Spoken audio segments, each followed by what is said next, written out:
Olá, sou a Devane Mello, psicopedagoga, e hoje nós estamos iniciando o nosso podcast. E hoje eu conto com a presença da doutora Liliane Lins, que é médica, que atua com transtornos do neurodesenvolvimento. Olá, doutora, bem-vinda. Obrigada, é um prazer estar aqui nesse episódio super especial do seu podcast. Bom, gente, então hoje a gente vai iniciar falando, sobre a avaliação diagnóstica do TEA. Como é que acontece essa avaliação diagnóstica?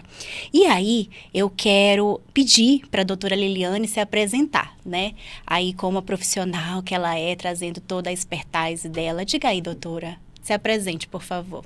Meu nome é Liliane Lins, eu sou médica, eu tenho atendimento clínico com foco em transtornos do neurodesenvolvimento, principalmente em crianças dos 4 meses até os 18 anos. Foi essa faixa etária que eu escolhi, até porque os transtornos do neurodesenvolvimento, eles englobam muitas coisas a serem verificadas. Exatamente. Então, apesar da minha formação ser formação para todas as faixas etárias, eu não me senti confortável em atender de tudo e, ao mesmo tempo, não focar em nada, sabe? Porque eu sei como é complexo.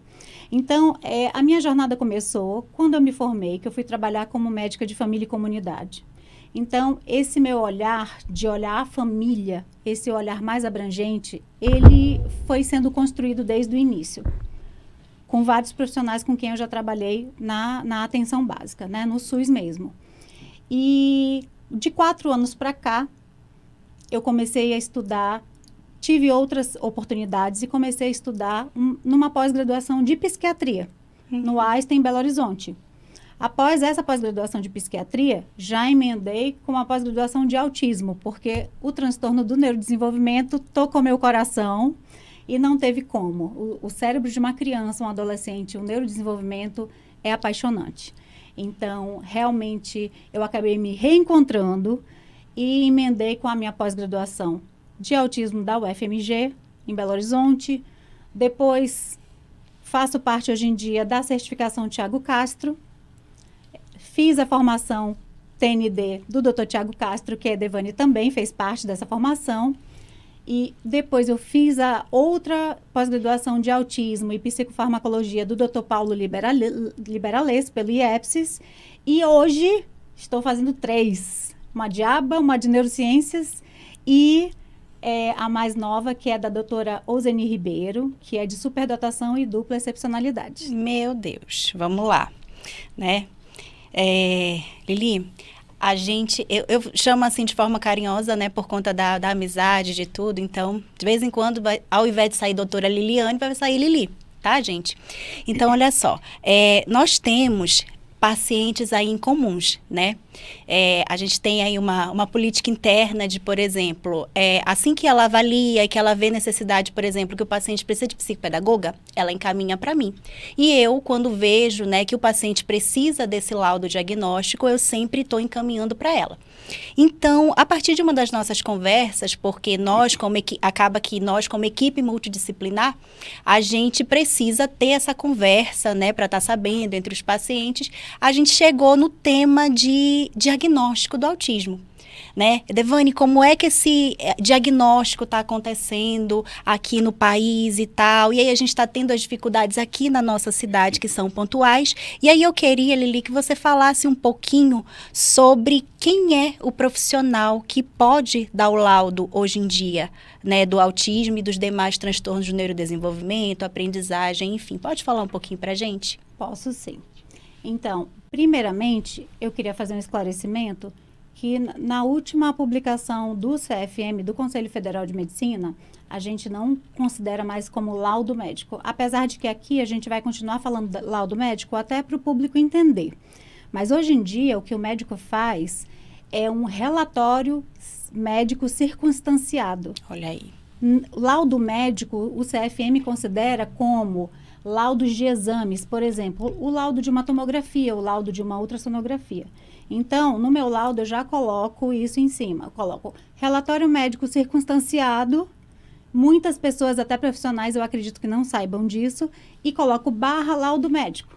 Olha aí. Para ficar menos confuso, Então, no Brasil, essa é uma informação que até alguns profissionais ficam em dúvida. É muito confuso para as famílias também. No Brasil, qualquer médico que estiver legalmente inscrito no CRM, que é o Conselho Regional de Medicina, ele tem toda a autonomia para fazer uma avaliação, o diagnóstico e fazer o laudo médico do paciente, inclusive transtornos do neurodesenvolvimento como autismo, que é o nosso foco principal da conversa hoje aqui, tá? Então, o que é proibido? Então, primeiro, o médico inscrito no CRM, legalmente, ele vai poder fazer tudo isso que eu já falei. O que proíbe?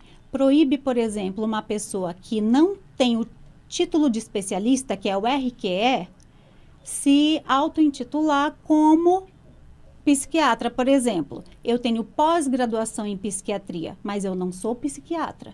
Então, eu não posso me anunciar na internet, por exemplo, ou até mesmo para os pacientes, como psiquiatra, já que eu não tenho RQE. Mas pelo meu conhecimento e pela minha área de estudo e foco de trabalho dos últimos 4 anos, eu tenho todo o gabarito para fazer a avaliação, diagnóstico, laudo, conduta, acompanhamento, terapêutica dos pacientes dos transtornos do neurodesenvolvimento e superdotação, que é o meu foco de trabalho hoje em dia. Beleza. Então, assim, eu como psicopedagoga, eu sou profissional que faço essa avaliação, né? Levanto a hipótese diagnóstica para encaminhar para os profissionais que, enfim, podem, né, dar esse relatório, né? Que agora a gente vai tentar aí fazer essa troca dessa palavra, mas de vez em quando vai sair um diagnóstico aqui também. Então, eu faço toda essa avaliação pré-consulta com o profissional, né, que pode, de fato, dar o laudo.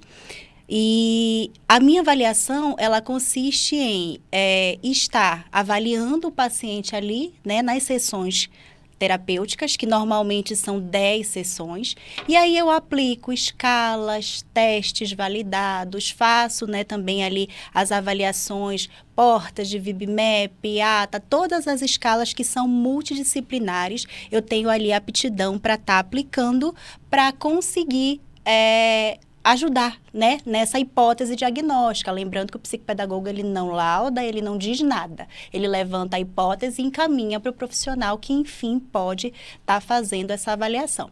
Então, esse é o meu formato. E aí, Lili, eu queria que você me dissesse um pouquinho como funciona a sua avaliação. Porque eu sei que você atende tanto no SUS quanto no particular. E a gente sabe que existe uma diferença entre esses dois ambientes para que essa avaliação aconteça. A gente sabe, por exemplo, que ali no SUS o tempo é menor para, né, o atendimento do profissional com o paciente.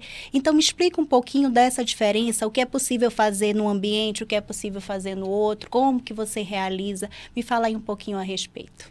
Vou te explicar primeiro como eu faço no consultório particular, que seria uma forma com maior tempo, que eu consigo fazer com mais calma. No SUS, o nosso tempo é muito reduzido. Então, o que eu tento fazer da melhor forma possível? Avaliar as principais questões que eu estou percebendo que estão precisando de atenção para poder tentar conduzir de alguma forma para o diagnóstico ou não, para pelo menos dar um norte para essa família. Normalmente, como é que eu faço no consultório particular? Eu considero como se a minha avaliação fosse um mapa. Eu estou abrindo o mapa. E quando eu estou abrindo esse mapa, eu tenho um mundo de coisas e um mundo de caminhos por onde eu posso seguir. Como a minha formação começou na UFMG com uma pós-graduação multidisciplinar e eu trabalhei quase a vida inteira na medicina de família e comunidade, então esse é um olhar meu característico, o olhar abrangente e de trabalhar em equipe multidisciplinar. Eu sei que não é o perfil de todo médico. Então, como eu faço, como eu considero que é a melhor forma para eu construir, para eu tentar desvendar esse mapa, eu mando para os meus pacientes questionários pré-consultas. Junto com esses questionários pré-consulta, eu também envio alguns testes. SRS-2, idade, vai depender do meu critério. Alguns testes de ansiedade infantil, são testes abertos, que são testes não restritos aos psicólogos, né? Então, não sei se todos que estão nos assistindo sabem, mas tem alguns testes que somente os psicólogos podem fazer, Então, os testes que eu posso, que a Edevane pode, são testes abertos. Isso. Só que isso não é da formação médica. Eu tenho esse conhecimento porque eu participei de formações multidisciplinares, porque eu entendo como é importante eu saber o que os outros profissionais fazem e me interesso por isso. Mas isso não é ensinado na faculdade de medicina, porque não é uma determinação específica do nosso currículo, tá? Então, eu envio os questionários pré-consulta, que nesses questionários eu avalio desde o pré-natal da mãe, da criança, e os outros testes que eu considero que são testes importantes para aquele perfil da criança que a mãe superficialmente já me comentou, tá? Independente da criança ter um outro laudo ou diagnóstico ou não, eu reavalio desde o início, porque eu não conheço aquela criança. E o outro profissional conheceu aquela criança numa outra fase de vida da criança. Se eu estou conhecendo a partir daquele momento, eu tenho que ter ideia daquele parâmetro que está acontecendo, mas eu peço todos os relatórios prévios que a criança tem. Por quê? Porque é muito importante eu entender o olhar do outro profissional também. Foi em uma outra fase de vida, outro contexto de família, e então eu vou montando o meu quebra-cabeça. Quando a criança vai comigo e a família na consulta presencial, eu já tenho uma leitura prévia dessa criança. Então, eu já consigo, naquela consulta, fazer um atendimento mais personalizado e mais otimizado. Porque, por exemplo, se a criança tem uma certa sensibilidade a alguma coisa, eu já me preparo antes.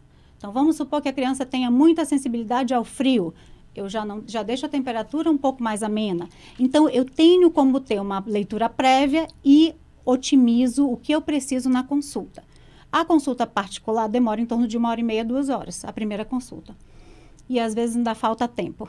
Parece que não, mas passa muito rápido.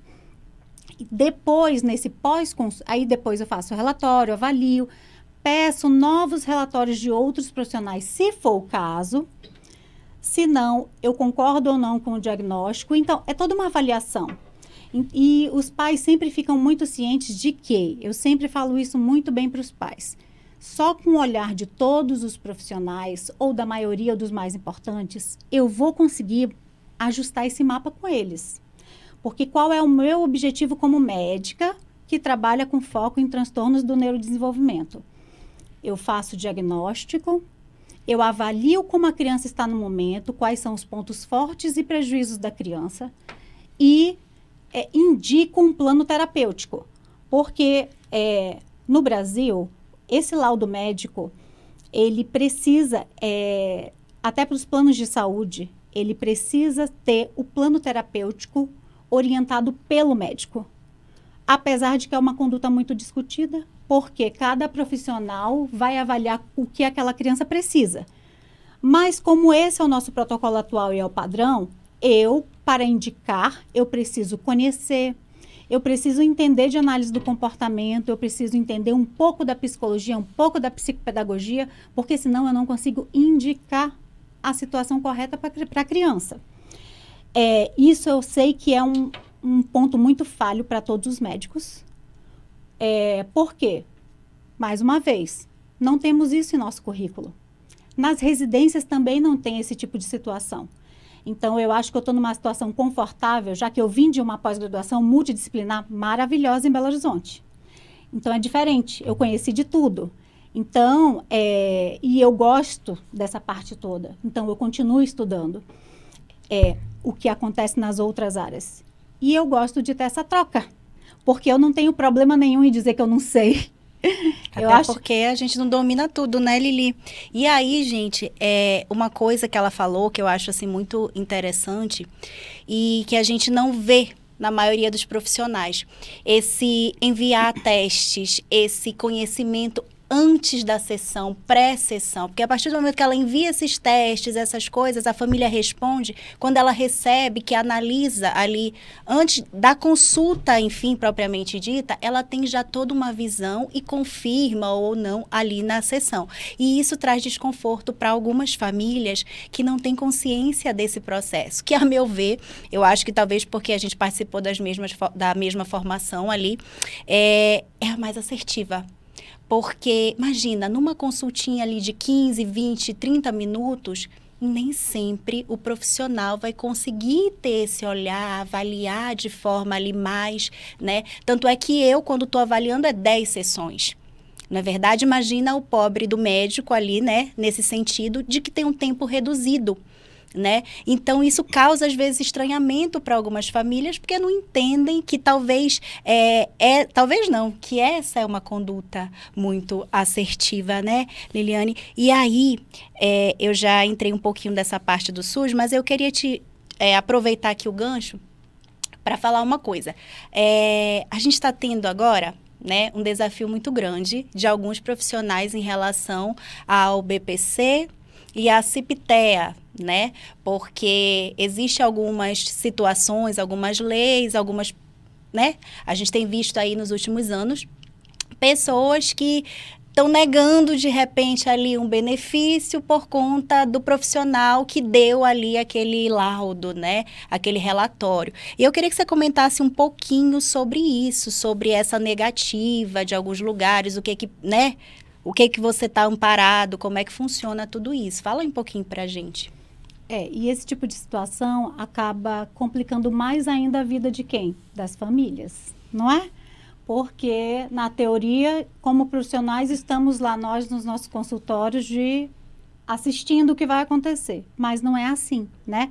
Em primeiro lugar, antes de eu falar em relação ao BPC, em relação ao CIPTEA, nós temos que entender, as famílias têm que entender de uma certa forma que o diagnóstico ele é só o começo do caminho, da jornada, daquela trilha que eu estou tentando montar no mapa. Ele não é o fim, ele não é o meio, tem muito caminho pela frente. E eu sempre converso com meus pacientes o seguinte, tem horas que nós vamos ter que parar e reprogramar o caminho. Normal. Isso acontece sempre, muitas vezes. E é assim mesmo. Quando, depois de todo esse esforço, principalmente no SUS, que é uma realidade diferente, a gente ainda se depara com uma situação de uma negativa de benefício para uma pessoa que precisa tanto, que precisa para condições mínimas, é estressante, desgastante para o profissional, para a família, para todos nós. Sim. Como eu havia falado antes, o médico habilitado e legalmente inscrito no CRM, ele pode cumprir todas as funções em relação à avaliação, diagnóstico e em relação a várias áreas. Em relação à área educacional, aceita o laudo médico. Em relação às terapias, igualmente aceita. BPC também. Não é função específica de nenhum especialista. No caso, são os especialistas que eles mais solicitam, neuropediatra e psiquiatra infantil. Não é específico desses profissionais a descrição do laudo e nem mesmo a solicitação do BPC. Porque se o médico está capacitado, ele também pode solicitar. Em relação à CIPTEA, da mesma forma, o médico ele está totalmente amparado para fazer esse tipo de solicitação. Eu acredito que muitos órgãos, por situação burocrática, talvez não tenham essa informação ou falta de informação de alguns profissionais, porque vários pacientes chegam com essa negativa, principalmente no SUS. Entendi. Eu sempre falo para as famílias, né, porque assim, quando chega ali para mim, fora de plano de saúde, que chega assim, doutora, meu filho está apresentando ali uma dificuldade, a gente precisa fazer uma avaliação. Então, eu sempre explico esse processo, né, que, olha, é interessante primeiro chegar e já, com o profissional, já ter feito essa avaliação prévia e tudo, porque, assim, diferente da conduta, por exemplo, que a doutora Liliane tem, em alguns casos, os pacientes chegam nesse profissional, nessa consulta ali um pouquinho mais rápida, e acho que na maioria esmagadora, né, das vezes já sai com um combo, medicação e, né, ali talvez as terapias e uma quantidade que às vezes o profissional tira não sei de onde, de horas, né, sem levar em consideração o contexto desse paciente, a necessidade de suporte de fato desse paciente. E aí eu queria que você falasse um pouquinho sobre essa questão de medicação, né, para a gente estar aí ajudando essas famílias, porque as famílias às vezes chegam, qual é a medicação para autismo? E a gente sabe que não tem, né, doutora? Não existe uma medicação para autismo. Eu sempre estou batendo na mesma tecla aqui. Para o autismo tem terapia. a intervenção medicamentosa, a doutora vai já se aprofundar de forma aí, né, bem mais profunda mesmo, para as comorbidades que o TEA traz, né? Então, fala um pouquinho disso para desmistificar essa ideia de que eu já saio do consultório ali médico com laudo e as medicações, que é o que vai mudar a vida do meu filho. Então, dá uma explicadinha aí, isso esclarece aí para as pessoas, Lili. Isso também é uma dúvida que aparece muito para mim, não só para os outros profissionais com quem eu converso, né? Então, assim, primeira resposta, não existe um tratamento medicamentoso que vai curar o autismo.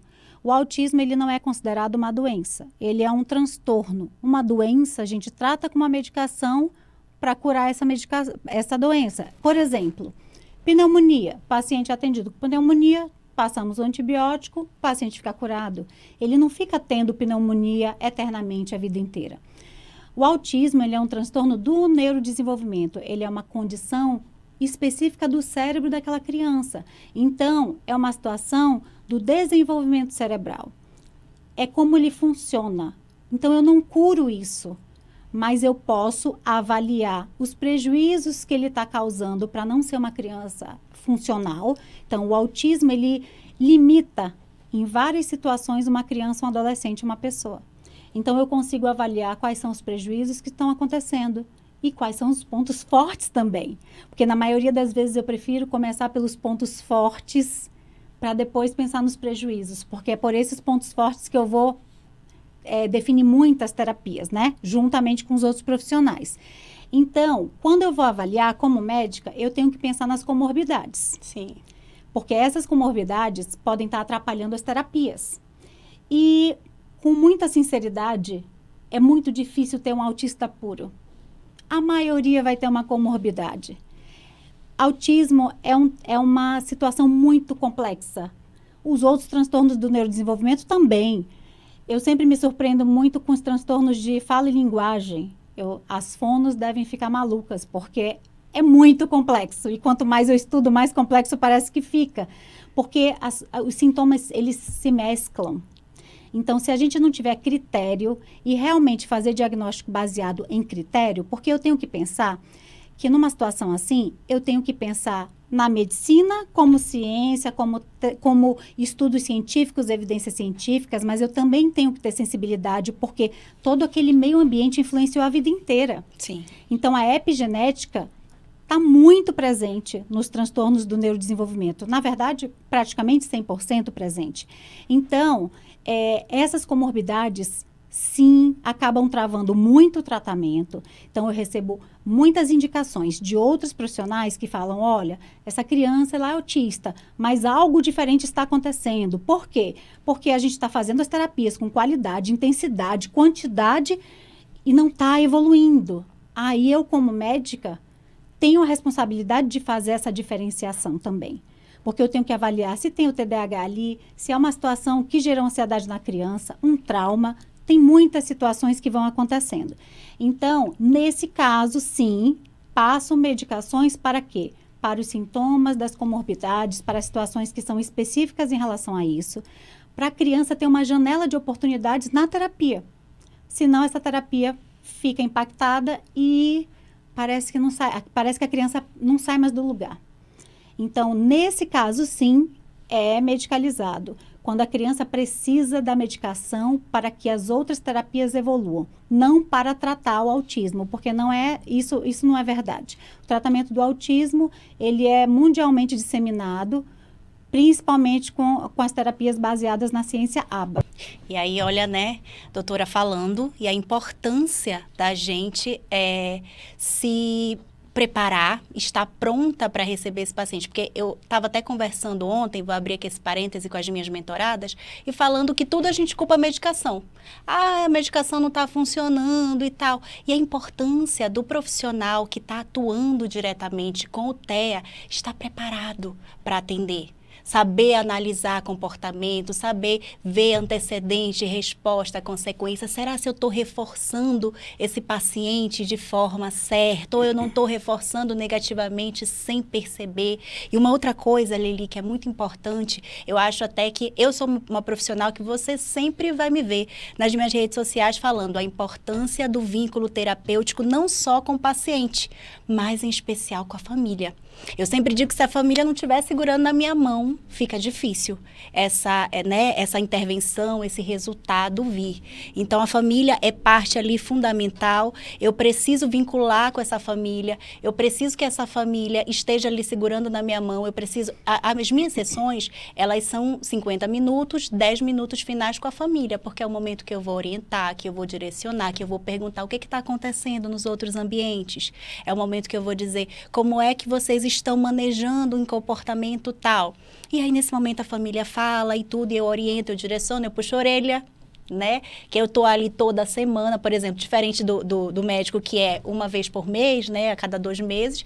A Devani está toda semana lá. Então, toda semana, mãe e pai sentam ali comigo e eu vou conversar e vou puxar a orelha quando for necessário também. E aí eu queria que você falasse também sobre essa importância da família, que você reforçasse isso que eu tanto falo, né? Que eu tô ali sempre, falando, família, vocês são importantes, família, vocês são necessários. Fala aí um pouquinho também, me ajuda aí nessa missão de estar conscientizando essas famílias da importância deles para o desenvolvimento da pessoa autista, Lili. E muito interessante isso que você falou, porque em relação a... Quando a gente trabalha com uma equipe multiprofissional tão diversa, a gente acaba percebendo e tendo que entender, mesmo quem não entende vai ter que entender, que não é questão de ego profissional, que ninguém vai estar sendo inferior ao outro porque está pedindo um relatório ou uma opinião de outro, porque não é sobre a gente, não é sobre o profissional, é sobre a família, é sobre a criança, é sobre o outro. E não existe o acompanhamento e um tratamento que evolua numa criança se eu não cuidar dessa família junto. É impossível, porque a família inteira sofre, a família inteira está precisando de ajuda. Em grande parte dos casos, a minha primeira consulta é para acolhimento e tirar dúvidas e psicoeducação da família, dos pais. Porque eu tenho a impressão que alguns chegam tão crus de conhecimento, e eu acredito tanto que o conhecimento liberta, que às vezes eu prefiro fazer essa psicoeducação com a família, porque eu percebo que vira uma chave e tem realmente... mães e pais que mudam o ambiente completamente. Então, eu tenho que entender isso, que não é só sobre uma pessoa. Eu não consigo avaliar a criança se eu não entender aquele contexto. Tudo que está acontecendo naquele contexto familiar. Eu estava conversando com uma colega profissional sobre isso esses dias, que crianças nível 3 de suporte, autistas nível 3, é muito importante até a gente ir programar uma visita familiar lá na família, na visita, na casa, domiciliar. Porque a gente não entende, só deles falarem, às vezes a gente não entende o que é que eles estão passando realmente. E crianças nível 3 de suporte são crianças muito mais complexas e que muitas famílias chegam literalmente desesperadas. E chegando desesperadas, a gente percebe que até mesmo para entender e escutar o que a gente está falando fica difícil. Porque é muita ansiedade, é muita vontade de dar certo, mas ao mesmo tempo é desespero, porque já não deu certo muitas vezes. Então, já aconteceu de eu dar muita informação e a mãe entrar em choque. E meio que demorar uns 3 dias processando aquilo que eu falei. Então, agora eu fico meio que sentindo a família para não assustar, porque a informação exagerada também não vai dar muito certo, né? Então, e eu tenho que entender muito bem que quando eu faço o laudo para entregar depois, ele tem que ter 3 respostas. Por quê? Esse laudo que eu faço, ele tem que ser um laudo prático, técnico, mas de fácil entendimento. Por quê? A escola vai receber esse laudo, a família vai ler esse laudo e a família tem que entender o que está acontecendo. Então, é tão importante eu gastar esse tempo conversando com a família, porque eles precisam abrir a mente também. Não adianta só os profissionais abrirem a mente e a família continuar do mesmo jeito. Então, a família, quando lê aquele laudo, eles têm que ver o filho deles naquele laudo.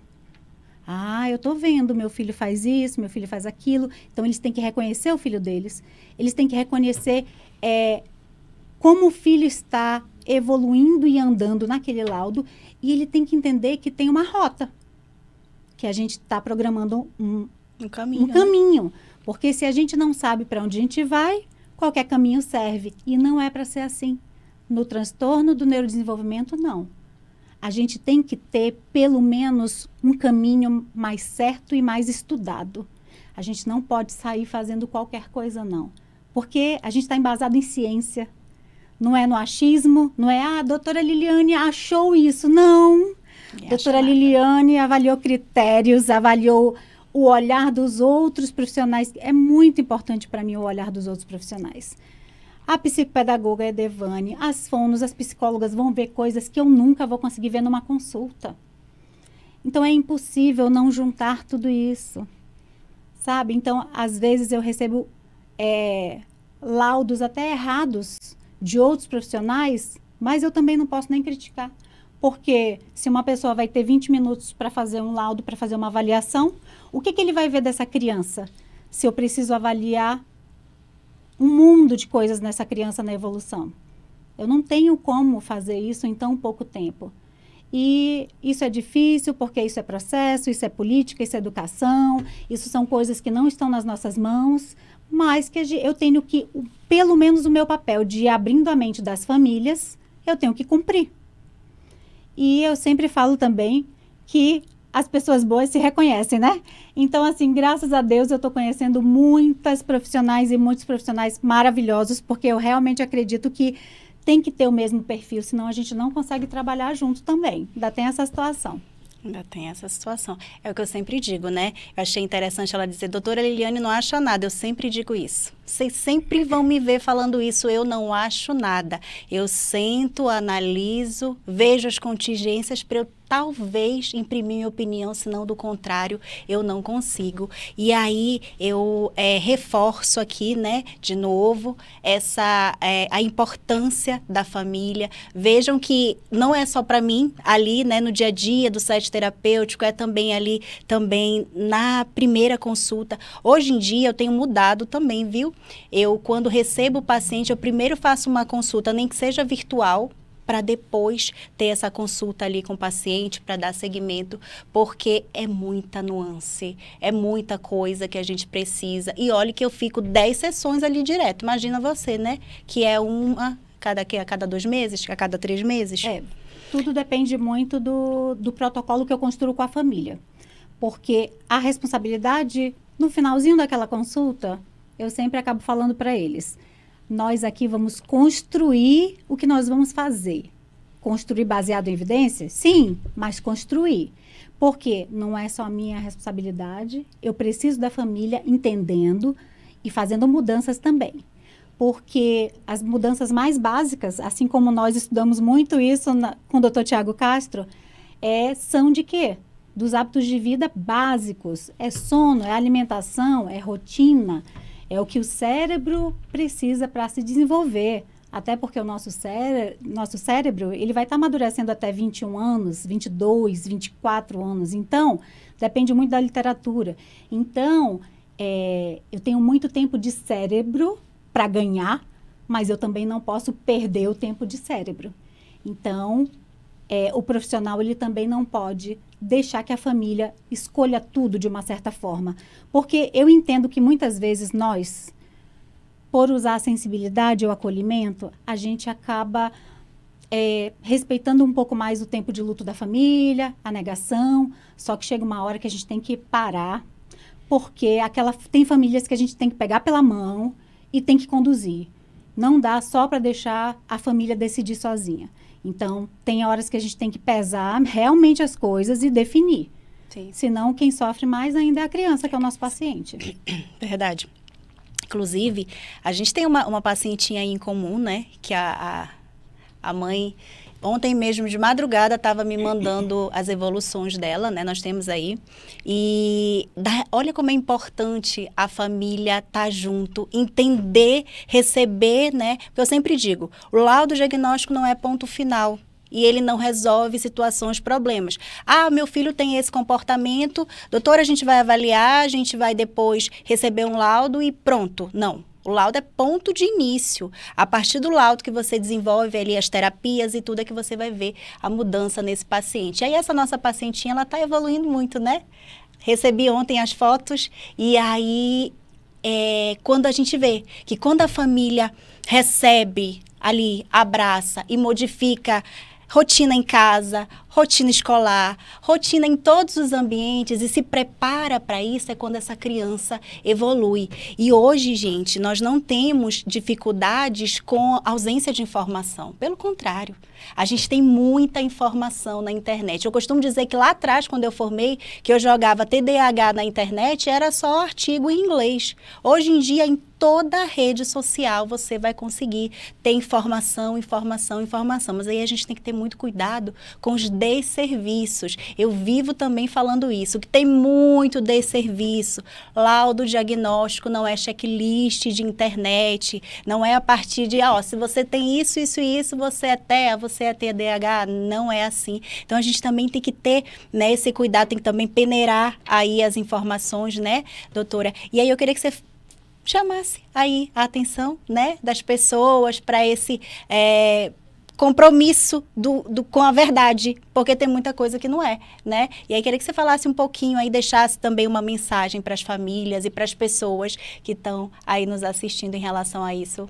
Sim, claro. Então, quando a gente definiu que ia fazer esse podcast, uma das coisas que eu fiquei pensando é que a gente tinha comentado sobre a situação do desserviço da internet, não é? Que a gente ia falar sobre isso também. Tem uma coisa que me incomoda às vezes mais, são as famílias que estão desistindo do tratamento. Porque às vezes eu percebo que nós temos duas situações muito gritantes. Extremadas. Pessoas que procuram demais a informação, só que na internet a gente tem que ter cuidado. Por quê?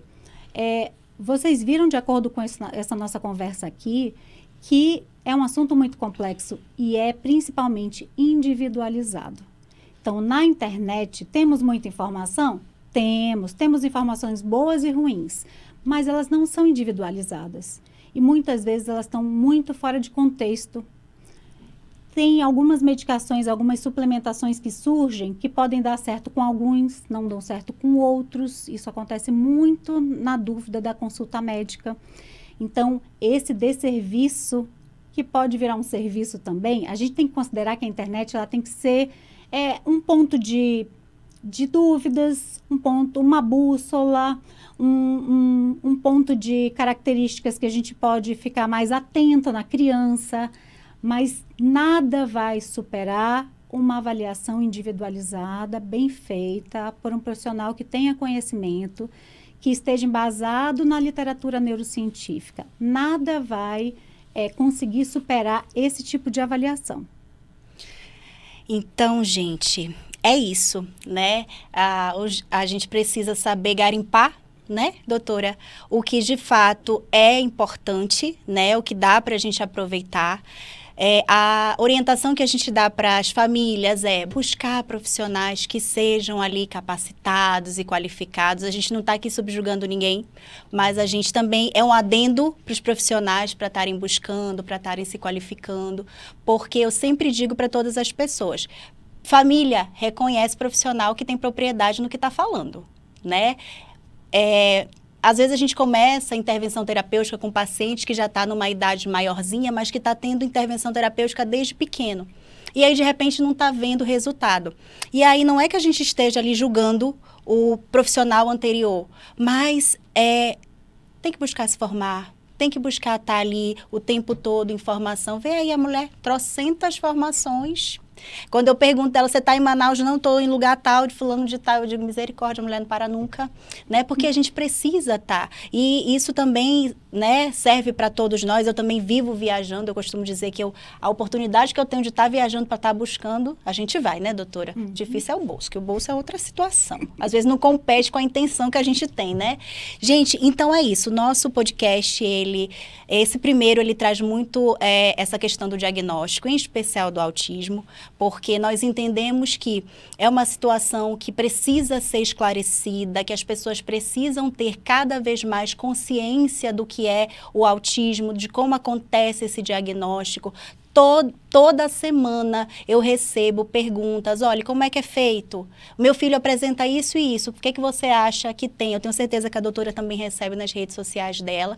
E assim, não existe receita de bolo para intervenção, não existe receita de bolo para diagnóstico, é preciso sentar, avaliar, aplicar testes validados cientificamente, para que a gente consiga tanto chegar a um resultado, né, tanto chegar ali a um laudo e também passar a fazer as intervenções corretas, não é verdade? Então, doutora, muito obrigada por esse nosso primeiro momento. Obrigada. Por esse nosso primeiro podcast. E eu queria dar um último recado para as famílias, nossas queridas famílias, porque, no final das contas, foi por uma família que a gente estava comentando e decidindo situações, é que nós estamos aqui hoje. Então, que as famílias, por mais exaustas que estejam, não desistam, respirem, parem, respirem, mas não desistam de procurar, não desistam de entender, não desistam de entender o funcionamento do filho de vocês, porque o funcionamento da família também faz parte. Então, continuem correndo atrás do conhecimento, porque o conhecimento sim liberta, e de profissionais que estejam no mesmo ritmo, no mesmo perfil, porque é só assim que o tratamento flui. Porque se você não é ouvido e você não está conseguindo conversar com aquele profissional, você não está conseguindo ficar à vontade para conversar com o profissional sobre seu filho, esse tratamento ele também vai ficar travado. Então, se você achar um profissional que está engajado, que escuta, que entende, que tenta ver a essência real do seu filho, continue e não desista. Mas, às vezes, nós precisamos o quê? Parar e reprogramar o caminho. Isso sempre vai acontecer porque a vida é assim, né? Exatamente. Respirem, mas continuem, não desistam. E é isso, gente. Esse foi o nosso podcast. Agradeço, né, a todos vocês, agradeço a doutora Liliane, né? É o primeiro, nós achamos muito relevante trazer essa temática do diagnóstico do autismo, e os próximos serão também com outros profissionais que trarão outros olhares para a gente estar enriquecendo, né, esse conhecimento em relação ao transtorno de neurodesenvolvimento.